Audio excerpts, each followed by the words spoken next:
The statue's prophecy short story by JameliaAlicia.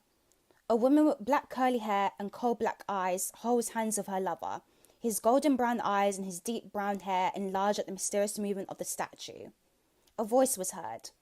Can you see what is happening? The statues are moving. Instantly, the eyes of the two lovers noticed as soon as they stared into statues of the Greek gods and goddesses. The two lovers' eyes and clothes transformed as they were no longer standing there. It was as if their souls and bodies transferred and left a complete mystery of words before they could finish their sentence. The voice approached, and soon their voice revealed itself as a petite woman with a hooded sweater. And as soon as the statue emerged, she put down her hood and revealed her deep-set hazel eyes under the glasses. She responds, "What in the living is this?" Before she could possess her emotions, the statue was no longer a singular colour of grey and marble. Instead, it had a foundation of multiple colours, and that made the image look like it was photoshopped. The statue did not blend in with the surroundings of the gallery. It was an alien presence among the ancient carvings and statues of the century. As the woman looked more closely, she could see the deep-set blue eyes of a man and the coal-black eyes of a woman.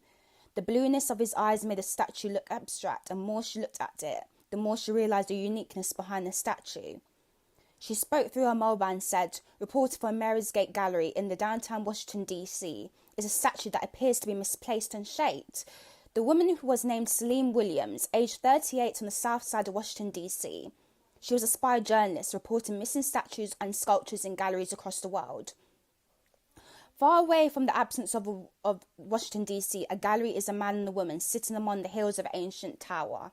They're looking towards the sky and speaking in a language that is only known as ancient Greek.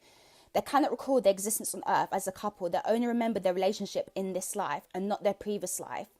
Words exchanged before the couple disappearance as the gallery were lost to the archives of history and left to the suspense of Celine Williams. Celine Williams had many abilities in the human world, but her ability was to peel away fiction from reality. She was able to see the glamour of the two couples absorbed into the statue.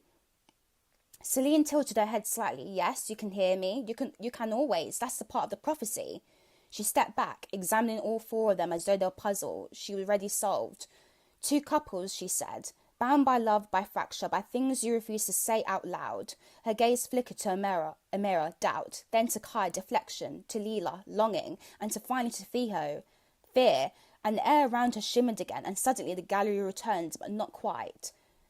The lighting was wrong. The shadows too long, the silence too thick. Visitors walked past the statue, glancing at it briefly before moving on. None of them stopped. None of them saw, except a child pause.